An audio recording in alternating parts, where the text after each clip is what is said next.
Well, hello and welcome to the newest episode in season 2 of A Few Minutes With. I continue to be grateful for everyone who has been watching on YouTube and listening on Apple and Spotify and all the other places that this is available as a podcast. So thank you for the continuing support. One of the things that we've seen during this time of pandemic, with everything else that's going on, has been a sudden and rather unexpected shift to virtual learning and homeschooling. Uh, there are a lot of families that already utilize this, but there are many, many more that are now facing this, and they're feeling unprepared, they're feeling uncertain, and they're feeling unresourced. So my guest today is someone that can speak to all of those: preparedness, certainty, and resources. Julie Bogart is the creator and owner of Brave Writer, which is an online writing and language arts curriculum that over, I think, the last 18 years has been a resource for more than 25,000 students. It's a great resource, online courses. She's developed a support group called Brave Learner, which I think has more than 4,500 active participants. She's an author. I don't know how she finds time to do that, but she's written several books, including one last year called Brave Learner, Finding Everyday Magic in Homeschool, Learning, and Life. Her work with Brave Writer has been profiled in the New York Times, the Chicago Tribune, regional media, all kinds of places. And all of this grew out of the fact that she homeschooled all of her children. And for me, it's a personal point of pride that Julie and I go back several years. We actually met as part of an online theology discussion board and blogging group. So now it's nice to circle back. So Julie, how are you? It's so good to have you. Thank you for being here. My gosh, it's great to be here. I'm realizing that I sent you old statistics. I think we've reached over 100,000 people now, and we are over 20 years old. Yeah, so Brave Writer has exploded in the last year because of exactly what you're saying, the COVID experience, where we went from people who did it by choice to people who were suddenly thrown into it. And it has been an exciting journey.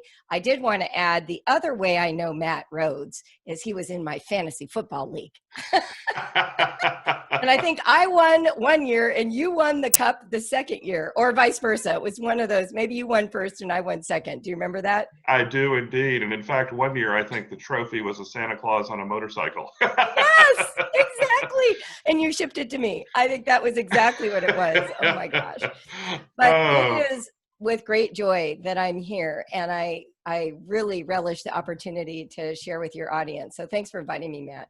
Oh, thank you. Well, let me begin, and it's a question I ask a lot of my guests during this time of COVID. How are you doing? And I know your family is scattered quite literally around the world. How have you all been doing during this time? Oh, thank you. Yes. So I have 5 adult children. I homeschooled them for 17 years. Some of them did public high school. Some of them didn't. They all went to college. One went to grad school. I have another one who's in grad school. And so this is literally where they all are. My oldest son, Noah, lives just over the border of Ohio into Kentucky with my first grandchild. So he's my favorite child right now. And, and he is a self-taught computer programmer. And then I have a daughter who is a life coach, and she lives in Sayulita, Mexico. Then I have a son who is a human rights lawyer, and he lives in Bangkok, Thailand. Then I have another son who is an IT specialist, and he lives in Denver. And then my youngest daughter just started her graduate school program in California for marriage and family counseling. Wow. Yeah. I knew they were spaced out. I had forgotten they were spaced out that far. So I know I've seen you post a few times when the family gets together. So I know it's particularly special and important when you can get everybody together from stretched apart that far in the world. Absolutely. You mentioned something just now in talking about your kids, and I mentioned it briefly at the outset, but you had homeschooled all of them for 17 years. What was your motivation for doing that? The driving force in making the decision to self-educate? So great question. It originated actually because of my personal story. So back in 1984, I was considering going into mission work. And at the time, I was meeting with people in Spain who were preparing to do it in the country that we ended up choosing. And while I was there, I was not yet engaged, but I was there with the man that became my fiance. And one of his good friends took me aside and said, "So Julie, are you going to homeschool your kids?" And I looked at him, this was 1984, and I said, "Home, what? What did you say?" He said, "Homeschool." I said, "I don't know what that is." And so he spent the next 10 minutes giving me like the short rundown on the opportunity of home education. There was also a little bit of a rant against the United States government mixed in because that's the 1980s. And I really loved this notion of personalized education. Like the moment he said it, it really captured my imagination. So by the time I had children, which was several years later, I had done research. The man I married had a sister who was a home educator back before the laws were legal. And what I saw from those I knew who homeschooled was this ability to tailor education to the individual child and to have as kinesthetic and varied a curriculum as possible, which really appealed to me. So by the time I started homeschooling, I was no longer living abroad, but I had already bought in and seen it in action and knew it was what I wanted for my kids. That's really interesting. Did you see, as part of this, based on your experience and whether you saw it at the time or you're reflecting on it now, did you see that maybe doing this yourself would have filled in some gaps that may have been missing in conventional in-school education? Oh, yes, 100%. Now, interestingly, I had a pretty good public school experience. I lived in Southern California. We were in the Las Virgenes School District, which was fairly small. It was outside of the LA Unified. And at the time in the 1970s, when I was going to school, I had all these very sort of progressive teachers who had been in the Peace Corps. They were sort of ex-hippies, right? And so they were very experimental. In junior high, I remember we had a day that was dedicated to a Renaissance fair, and we had spent months preparing for it in our social studies classes. And then the whole day, the whole school conducted a fair. I had a teacher who, when she was teaching us about the Aztecs and the Incas, she asked us to design pots that matched the designs of those groups. So we did. And then she took it to her personal kiln because, of course, it was 1974 and she wore long skirts, and brought it back. And we had these gorgeous pots we'd made. But here we were sitting at our seats and our pot is there. And right next to it is a hammer. And she says, "I want you to take the hammer now and destroy your pot." And we all looked at her like she was nuts. And she said, "Just do it." So we gleefully jumped in and broke our pots into pieces. And she came by with a box and scooped each person's pot into the box. And then that was the rest of the day was over. And we didn't know why she had made us do this. The next day we returned. She took us out into Malibu Canyon because that's where our school was. And she divided us into archaeological dig groups. And each of us had a location where we had to dig, searching for our pots that were now broken and in these cardboard sedimentary layers.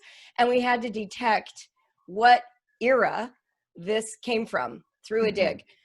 This is the kind of education that was really popular then that is no longer popular now. Yeah. And I think when I saw homeschooling on the horizon, I imagined that I could recreate some of that for my kids, knowing that the way education has moved is to standards, Common Core, and testing, which I didn't value as much. It had not been as meaningful in my own life. So the gaps that I see today in education have to do with this pushing, this constant pushing to prepare for the next harder space. So initially we say college is hard, we're going to make high school harder. Well, now to get into high school, we got to make junior high harder to match the demands of high school. We keep passing the buck down till we're now in New York City on preschool lists during our pregnancies. Where we have children who assume that they should be able to write a 5-paragraph persuasive essay in 3rd grade because they might greet that format in 10th grade. This is not effective education. Education, in my view, and after tons of research and a lot of work that we've done with our families, is best communicated to a student where they are at the level they are currently presenting, not based on grade, not based on age, but literally based on aptitude and skill in that moment. So home education allows for some of that tailor making. Do you think too there's a component, because I know school funding is always Yes. a perpetual issue. Do you think that not only is a big component of it teaching for the test, but that some of these schools that may be in a position to do this simply are not resourced enough financially or in terms of manpower to do it? 100%. Oh my gosh, 100%. And especially in the at-risk communities, that's where we really see the inequity of our school system. This notion that we should fund schools based on property taxes, Mhm. in my view, is the least democratic system of education in the, that we could imagine. Right. I know in France, for instance, everything is equitable. So the way that they orient their funding, it funnels through federal, and then it's redistributed equitably among all of the different provinces. That has not been the American system. And as a result, you will have a school district like the one my kids were in, where they could raise easily millions of dollars to go perform at the Rose Parade. And Mhm. then we have a school district in Cincinnati Public where my ex-husband is a high school teacher. And when COVID hit, those students did not only not have computers, they did not have internet access at home. This Yeah. is absolutely wrong. And to me, the reason homeschooling has flourished in the last 20 years, it's a reaction to all of that. It is a chief way that we critique this system. There are plenty of homeschoolers, by the way, who don't think about public schools at all. But for those of us who do, I Mhm. think we see that there is inequity in the system. And by opting out, in a way, we're bringing a critique by withholding funds, by saying this is not fair. This is not the way that schooling should be done in America. Yeah, you touched on internet access here in Virginia, in the area where I live with my family. There are so many kids in the county school system that just because we're in a mountainous area, it's difficult to get internet and high-speed access to the homes, just the lay of the land and where houses are. And I know that's one of the biggest challenges for anybody, homeschool or students in public schools learning virtually. They just don't have the technology, and it's horrible to think here we are in 2020, Right? and even something that we take as basic now as high-speed internet isn't available to people that may live 3 miles up the road from us. It really needs to be a utility. The internet is like having indoor plumbing now. Yeah. It's necessary. And I think the longer we pretend that it is something that we have to pay a high price for to have, we add to this sort of disconnect. The problem for these kids who don't have access right now is that they were, in many cases, already behind the curve. So now what we've done is we've just expanded the distance between the haves and the have-nots. So something as simple as internet access, I know it's not simple. I mean, technologically, going through mountains and making that a Yeah. priority will cost some money, but it's a worthwhile investment. We do not want to sacrifice sort of the intellectual capital of all of our children in these places just because we want to protect internet companies' revenue streams and their stockholders. That seems wrong to me. Yeah. So you've gone through homeschooling with your kids. You've seen the gaps in education. You've reflected on your own experience. When was the moment that you suddenly went, I need to start this in terms of starting Brave Writer? What was the moment and the Oh, inspiration to launch that? oh, that's a great question. So I was living in California at the time. My mother is a published author of over 70 books. So I grew up around published writing my whole life. Hmm. And I was working in the field of writing. I was a ghostwriter, I was a magazine editor, I was a freelance writer. And during that period of time, my kids were starting to get to the level where they could read and write. When I wanted to teach them writing, I just turned to my bookcases and pulled down, Peter Elbow and William Zinsser and Natalie Goldberg. And I just used the books that had influenced and shaped my own writing skills. Hmm. But what I discovered in the homeschool space is that most parents felt uncomfortable teaching writing. And actually, we know that most adults feel uncomfortable writing, which is a huge indictment on the traditional education system. How Yeah. could you go through 12 or 16 years where writing is a primary skill that is being taught and come out the other end and still be nervous about sending an email because you're not sure if you'll get critiqued for grammar or spelling, Right. or that you feel that you can't represent your thoughts in a way that someone would understand them? So that was a revelation to me. I didn't realize how pervasive that feeling was. until one day a friend of mine came to me and she said, my kids hate writing. And I've got to know, how are you teaching your kids? I know you're a professional writer. What are you doing differently? So she brought me her homeschool curriculum for writing. And I opened it up, and the first lesson was how to write a paragraph. And there was a sample paragraph right at the top of the page. Mm-hmm. So I asked her, have you read this paragraph? She said, yeah. I said, well, did you like it? She said, what do you mean? I said, well, when you read the sample, did you think, wow, that was really great. I wish there were a second paragraph. She goes, no. So I took the book and I just closed it. And I said, all right, so now ask yourself why you would want to teach your children to write using a model that was so unmemorable, you don't even want to see more writing like that. Yeah. And that caused a pause for her. And she said, okay, I want to know what you think writing is. And she organized a 7-week Sunday school, actually, at our church at the time, and invited all these parents. And I had homeschoolers, I had school teachers. It started with 15. And by the end of 7 weeks, there were like 40 or 50 adults in there. And everything I said, they acted like they had never heard before. And yet for me, it was all like second nature. So that's when I knew. And the next thing you know, I started getting speaking invitations to talk about writing. And so I sat down and wrote my very first manual in 1999. And then from there, started online classes. And my goal wasn't to teach parents how to have writing assignments.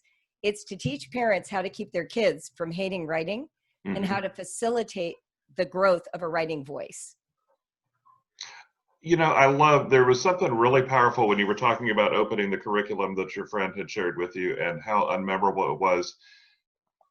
I have to admit, and even thinking back to when I was in school, it was the mechanics of writing, but it wasn't, I can't remember. We read wonderful authors that had memorable things, but as far as learning to write, it was almost the mechanics of it. And I don't remember writing or being encouraged to write in a way that you want to hear the next paragraph. And now, for me as a priest, and for so many other of my colleagues that are clergy and even lay leaders and teachers, it's something that you have to do, especially me as a priest. If I'm preaching a sermon and I get through one paragraph and it's not memorable, people are going to tune out. And I can tell by looking in the pews who's like, yeah, we're done. How can we focus more on the memorable nature of what we're doing rather than just focusing on the mechanics of it? Oh my gosh, Matt, you're so insightful to have picked up that distinction. One of the first things that we teach in Brave Writer is that you need to separate the mechanics from the original writing voice, from the original thinking at the earliest stages of writing. Because here's what happens with children. So when they're babies, they don't know anything about language. And during those first 5 years, the brain goes through the most growth it will ever go through in its lifetime, acquiring language and becoming fluent in the native tongue. And by 5 years old, your child is more fluent than most second language speakers will ever be. So just think of how powerful that is, that a 5-year-old can articulate in perfect syntax whatever they want to communicate with whatever vocabulary they currently have. Then we introduce how to read and write. And as soon as the child knows how to decode words, we assume that this sort of sophisticated level of fluency in speech can automatically show up in their handwriting. But the problem is the mechanics of writing are like a foreign language. Punctuation is just a series of curves, dots, and lines that have to be taught in order for them to have meaningful relationship to writing. So we're expecting perfect punctuation. We're expecting perfect spelling, as though the content of the communication is not valuable until it is perfectly transcribed. So what we do in Brave Writer is we separate those two. We use someone else's writing, like E.B. White, right? Somebody who's written memorably. We'll take one of those passages and we'll have the child copy it for accuracy. Then later in the week, we will read it aloud to the child and the child will transcribe it while they're listening. They don't have to generate the original thought. All they're doing is learning how the flow of syntax will look when it's punctuated, will look when it's spelled correctly. And we work on those mechanics separately so that we can have times of what we call free writing, where you take whatever level of skill you have. And for children, it's low skill at age 8 until 18 when it finally becomes mature skill. We let them express themselves. They can just follow the ticker tape of their minds and write down whatever comes into it and chase that train of thought and become truly interested in what they want to communicate, not how well they punctuate what they want to communicate. What we've discovered by following that experience is that as kids grow in the mechanics, they borrow those skills into that original writing voice. But if we start with the mechanics, they never feel inner permission to tap that writing voice.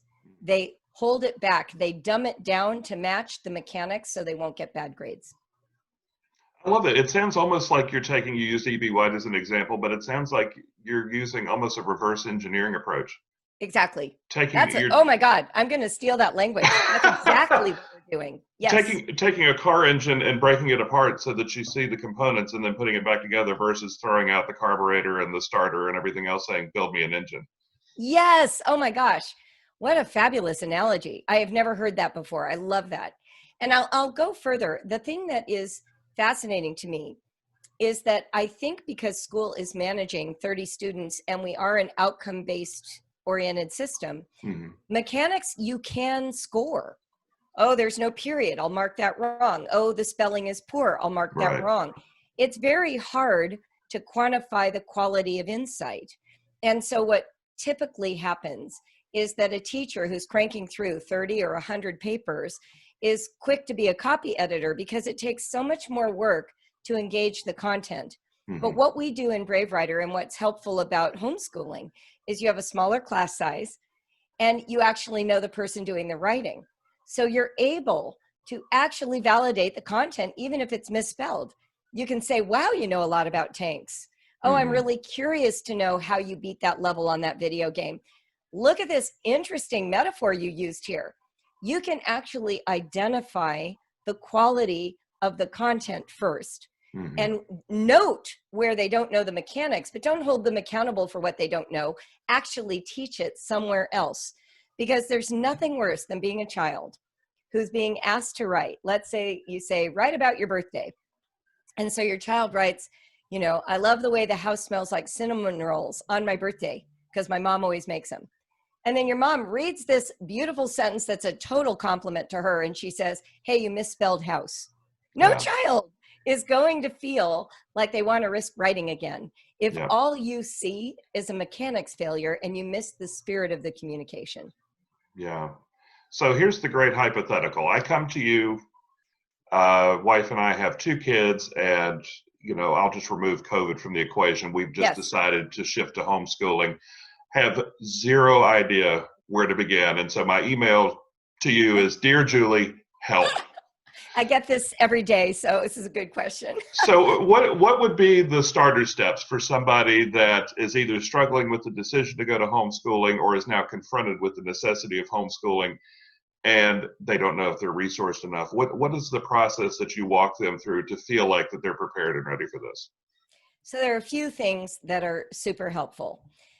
First, just demystify the legal process by Googling the word homeschooling regulations and the name of your state, because it does vary in all 50 states. The second thing you can do is Google homeschool support group and your city and see who is doing homeschooling in the location where you are. Now, I will warn you, homeschooling has largely been religiously based. There's a lot of conservative Christians in the homeschool space in the United States. And those homeschoolers are incredibly friendly and they will have, you know, resources a mile long.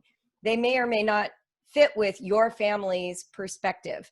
So you can add the word secular if you're secular, you can add a religious denomination if you have one, or you can simply use them as a starting point. Find out the lay of the land. Local homeschoolers will tell you about co-ops, about other support groups, about play days, about YMCA memberships, about ski groups or ski clubs. And that helps you not feel quite so alone when you start this journey. Right.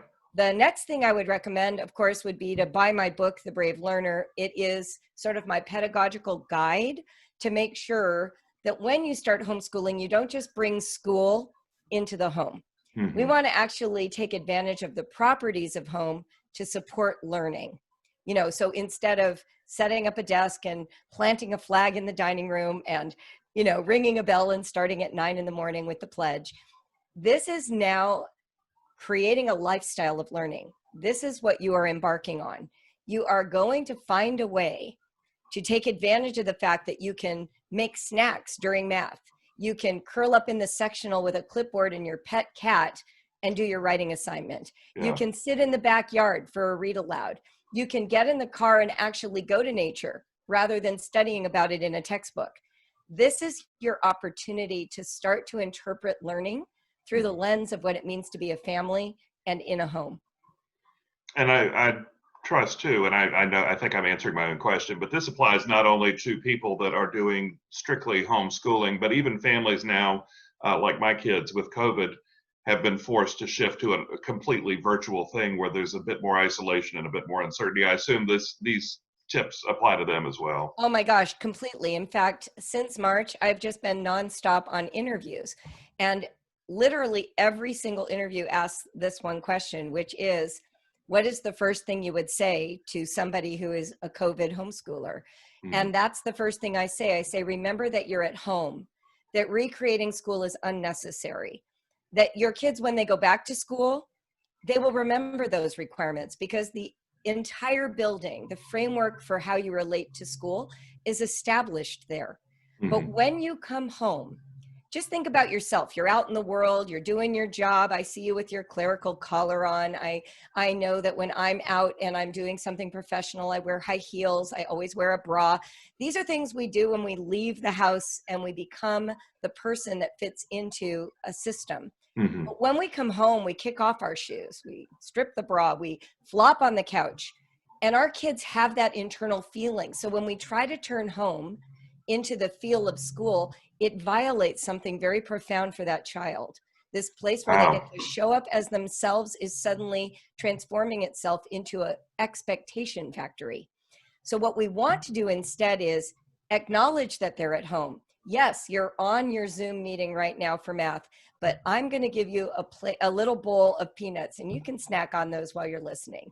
Yes, you can stand and do a jumping jack. You can take a minute and run outside with the dog between lessons. Yes, I will sit with you during math because it's lonely now. You're not in a class and it's boring to do math homework alone. So I will sit and we'll talk about each problem and we'll make it more interesting. That's the opportunity that you have if you're home with your kids. In fact, one mom asked me, I have a 7-year-old who is just crying every day. She hates Zoom. She misses the playfulness with her friends. She loved dress-up clothes. And I said, well, how about having her pick a new dress-up outfit every day for her Zoom call? And this was like a revelation to the mother. But see, this is what we can do at home. So embrace the properties of home while you're trying to accomplish your goals, and you'll get a lot farther. Well, and thank you for that, because what you just shared, even in the last couple of days with our two kids here, I know since my wife is able to go into her office a bit more, so it's me at home with the kids. And I know when they're supposed to be in class, well, I'll see one walk down to get a glass of water. Well, aren't you supposed to be in class? Or another one will walk in. Yesterday, my oldest came down and was sitting on the front porch. I'm like, aren't you supposed to be in class? Well, the assignment is we're supposed to go out and look for birds and record it. So it's also requiring that I change my way of considering this and not being the type A parent of, have you done this? Have you done this? Why are you doing this? So it's a mindset shift for me too. So I appreciate you saying that. Oh, good. I'm glad. I think it's hard for anyone to spend 7 hours in front of a computer. Mm-hmm. And teachers have been tasked with an impossible situation. They don't know how to lead online spaces. That's not where their training is. So everyone is reinventing this together. And I invite parents and teachers alike to see it as an opportunity for reinvention and creativity rather than doubling down on the familiar. Education is its most vibrant when we reinvent, when we reimagine. Everybody gets bored of routine, of systems, of predictability. There is some health to a routine, but it can also feel like a straitjacket. And in a time of COVID where everything is topsy-turvy, bringing in some comic relief, some hygge, that coziness that the Danes Sure. are always telling us about, some connection to a parent who's invested and interested, not just a taskmaster. Those can go a long distance. That's great. Well, you talked about changing vision of education. So I want to shift gears to something I didn't mention at the outset about a vision you had for your own education, and that's when you went back to Xavier to get a master's in theology. Yes, And if I remember correctly, in fact, I watched one of your speeches right after you gave it. Your focus was Dietrich Bonhoeffer. it was. I wrote my thesis on his letters and papers from prison. What drove you? What was the inspiration to A, pursue a master's in theology, but B, to focus exclusively or specifically in this case on Bonhoeffer's work? Yeah, so I was in a theological crisis at the time that I started my master's. And of course, Matt, you remember, we were having these incredible conversations on this one listserv Mm-hmm. about interpreting theology. I had been a missionary. I had been a member of sort of an evangelical charismatic church. I was ghostwriting for the founder of that denomination. I was very much in that space. And then the Mm-hmm. internet came along. And I remember very specifically that the homeschoolers seemed to have barged through those doors the most quickly because we were so isolated. And here we were, this very homogeneous, white, evangelical group of women, and we couldn't agree on anything. We couldn't agree on baptism. We couldn't agree on when you give communion, at what age. We couldn't agree on what inspiration of scripture meant. And that was so shocking to me. I kept thinking, if the Holy Spirit leads us into all truth, why is it so confusing? Why can't all of us find the same truth? Where is that dang Holy Spirit anyway? I need him. And those questions then provoked in me this hunger to resolve them. And so I started reading books. I remember very distinctly, for the very first time, being in the library and seeing On Being Christian by Hans Kung, 500-page Mm-hmm. book. Mm-hmm. And here I was, an evangelical, and I thought, I'm always reading in my same category. Maybe I need to explode out of my category and read Hans Kung. And my dad's Catholic, and I remember he had Hans Kung in our library when I was a child. Mm-hmm. So I pulled down this volume and I read it twice. That's I read it commitment. yes, and I read it with a friend, and I only had one question in my head: who's going to hell? And I'll just give you the Cliff's Note version of Hans Kung's answer. He never answers the question in 500 pages. Yep. And it took me reading it twice to realize maybe I was asking the wrong question. Mm-hmm. So that was the beginning for me. Dietrich Bonhoeffer had been meaningful to me because of the cost of discipleship, of course. Right. But where I first really started getting curious, and I'm just going to be very honest on this podcast, I haven't shared this in a lot of spaces, was around the pro-life movement, of Mm-hmm. which I was a member. And I remember a leader in this one organization I was a part of justifying the murder of abortionists using Dietrich Bonhoeffer. Mm-hmm. And that so stunned me and upset me that it sent me on a journey to read Bonhoeffer's works for myself. Right. And I became utterly fascinated with the letters and papers from prison. Then we had 9/11, and the first place I turned was back to that book. And so by the time I was in grad school, he was just my obsession. And what I hadn't known until grad school is the way that his thoughts, coming through Reinhold Niebuhr, had also been a part of liberation theology and Black theology. And there was just this amazing synergy of answers to some of my most profound questions. And so that's how I got there. What a wonderful story. And I have to wonder, as you were talking, as you're walking this journey with homeschooling families, there has to be a pastoral component to it as well, and not just the practical. Has there ever been a time, and this may be the first time you've considered it, so surprise, has there ever been a time where the work that you're doing to support these families and the work that you've done in your own theological growth and development understanding, you suddenly find that the two have intersected and you're standing at this moment where your MTS and your work with homeschooling are in the same moment at the same time? Amazing you asked that question because it happened yesterday. Ah. Literally, this has been a very careful journey I've been on. Mm-hmm. Some of it has cost me. There have been times where my public display of my questions actually got me kicked out of the state Christian homeschool organization, got me kicked out of being a counselor at my daughter's camp when she was in second grade, has called me into question. I was the keynote speaker for a homeschool graduation, and a contingent of the group would not let their kids graduate in that graduation because I was the keynote speaker. Wow. I have paid a price for being a person on a journey without declared positions at any given moment. And so in our Brave Writer space, we have not wanted to cloud the good work we're doing with Julie's journey. Mm-hmm. So I've been careful to not overshadow the message of Brave Writer with my personal story. That said, I have a story. I have political feelings. I have spiritual beliefs, or at least, I don't even know if I'd call them beliefs. I have spiritual formation that is the way that I look at the lens through which I look at the world. And as this Black Lives Matter moment has occurred, as we've been confronted with the relationship of LGBTQ inside the homeschooling space, it's become more and more important for me to actually be an ally, not simply be silent. And that has stirred up a lot of feeling in some of the conservatives. I've lost at times thousands of followers and then gained them right back. It's just been a very interesting journey. So this week in particular, some of that really kind of came to a head.